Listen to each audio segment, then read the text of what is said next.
So hello everyone, और एक बार फिर से हम आप सभी का स्वागत करते हैं अपने इस प्रैक्टिकल क्वेश्चंस की सीरीज़ में, जिसमें हम पेपर फर्स्ट के प्रैक्टिकल के क्वेश्चंस को सॉल्व कर रहे हैं। तो चलिए शुरू करते हैं बिना आपका टाइम वेस्ट किए हुए। आइए देखते हैं क्वेश्चन क्या कह रहा है। कह रहा है कि enter the following data using spreadsheet tool and save it in grade.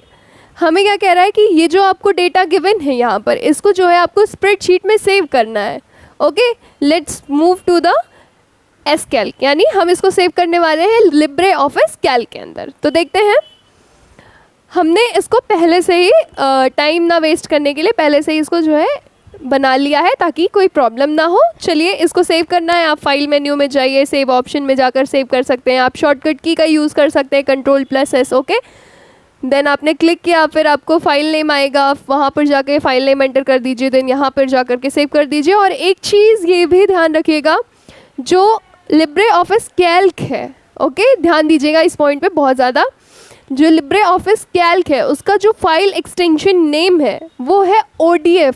Okay, वो ODF है। ये जो है क्वेश्चन थियोरी एग्जाम में बार बार पूछा जाता है, इसलिए अगर आप पढ़ रहे हैं तो उसको ध्यान दे दीजिए। छोटे छोटे क्वेश्चन ही जब बेसिक से उठा लिए जाते हैं तो हम वो चीज़ नहीं कर पाते हैं। तो चलिए चलते हैं अगले उस पर क्या पूछ रहा है वो किया जाए।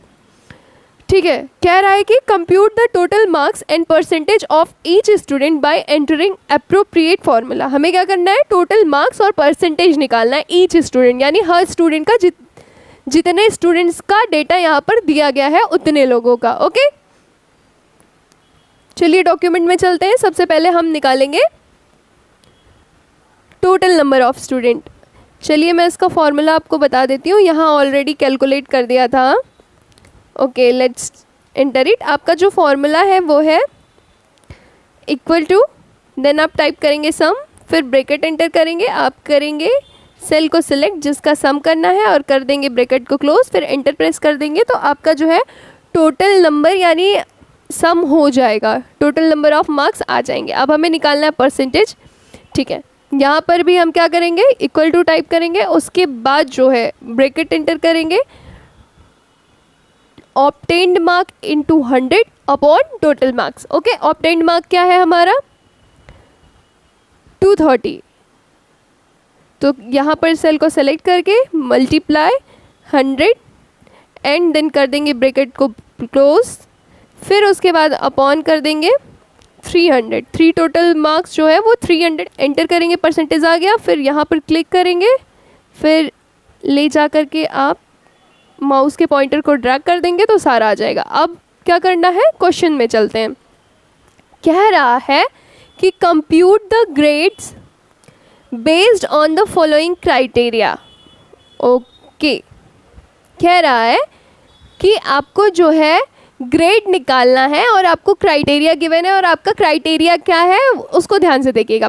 अगर परसेंटेज आपका ग्रेटर देन और इक्वल टू 90 है देन आपको ग्रेड A मिल रहा है। अगर आपका परसेंटेज ग्रेटर देन और इक्वल टू 80 है तो आपको B ग्रेड मिल रहा है। अगर आपका परसेंटेज ग्रेटर देन और इक्वल टू 70 है तो आपको C ग्रेड मिल रहा है। और अगर आपका परसेंटेज ग्रेटर देन और इक्वल टू 60 है तो आपको जो ग्रेड मिल रहा है वो D मिल रहा है। और लास्ट में अगर लेस देन 60 है देन आप E ग्रेड के हकदार हैं। ठीक है, चलिए चलते हैं, देखते हैं। यहाँ पर हम एंटर करना स्टार्ट करेंगे फॉर्मूला। सबसे पहले हम प्रेस करेंगे इक्वल टू, फिर इफ़, फिर एंटर कराएंगे ब्रैकेट, फिर उसके बाद करेंगे परसेंट को सिलेक्ट। क्या कह रहा है कि ग्रेटर देन और इक्वल टू, ग्रेटर देन और इक्वल टू किसके, 90 के। फिर यहाँ पर जो है 90, फिर उसके बाद हम प्रेस करेंगे कॉमा, फिर डबल इन्वर्टेड कॉमा में हम रखेंगे A को, फिर कैपिटल A रखना है क्योंकि हमारा ग्रेड है। ओके, देन शिफ्ट के साथ जो है प्रेस किया, इसको बंद किया, देन फिर से कॉमा लगा दिया। मैं जल्दी से फॉर्मूला जल्दी से एंटर कर लेती हूँ, फिर आपको मैं बहुत क्लियरली बताती हूँ, आपको समझ में आ जाएगा कि फॉर्मूला कैसे रन किया। ओके, हम फटाफट इसको कर लेते हैं। आया ब्रैकेट आपका, देन उसके बाद हुआ परसेंट सेलेक्ट, और आपका दूसरा क्राइटेरिया क्या था, ग्रेटर देन और इक्वल टू किसके, 80 के। तब आपका क्या होगा, तब आपको मिलेगा B ग्रेड। क्या मिलेगा आपको, B ग्रेड। ओके, फिर से चलते हैं, फिर से एक बार और लगाते हैं फॉर्मूला, इफ़ फिर उसके बाद एंटर कराएंगे ब्रैकेट, देन उसके बाद सेलेक्ट करेंगे परसेंट को, फिर उसके बाद जो है ग्रेटर देन और इक्वल टू 70, ग्रेटर देन और इक्वल टू किसके 70 के। तो कौन सा ग्रेड मिल रहा था आपको, सी ग्रेड मिल रहा था। ओके, डबल इन्वर्टेड कॉमा में सी को रखेंगे। फिर आप फिर से एक बार और, आपको डी ग्रेड तक भी तो जाना है, आपको पूरा ई ग्रेड तक जाना है। फिर से आप इफ़, फिर उसके बाद एक बार और एंटर करेंगे ब्रैकेट, उसके बाद क्या था, परसेंट को सिलेक्ट किया, फिर ग्रेटर देन और इक्वल टू किसके था 60 के। यहाँ से हम लेंगे ग्रेटर देन, प्रेस करेंगे इक्वल टू किसके 60 के। ओके, तब आपको कौन सा ग्रेड मिल रहा था, शायद आपको डी ग्रेड मिल रहा था, शायद नहीं, कंफर्म है कि आपको डी ग्रेड मिल रहा था अगर आप जो है ग्रेटर देन और इक्वल टू 60 हैं। यहाँ से हो गया आपका ये बंद। फिर से आप स्टार्ट करेंगे एक और, फिर अभी तो आपको डी ग्रेड मिला, अब ई की बारी है। इफ़, फिर से आपने एंटर कराया ब्रैकेट और किया इसको सिलेक्ट, उसके बाद जो है क्या था आपका लेस देन, क्या था फिर आपका लेस देन 60 था ना। आप इसके आगे नहीं करेंगे, फिर डबल इन्वर्टेड कॉमा में आप ई को एंटर करा देंगे।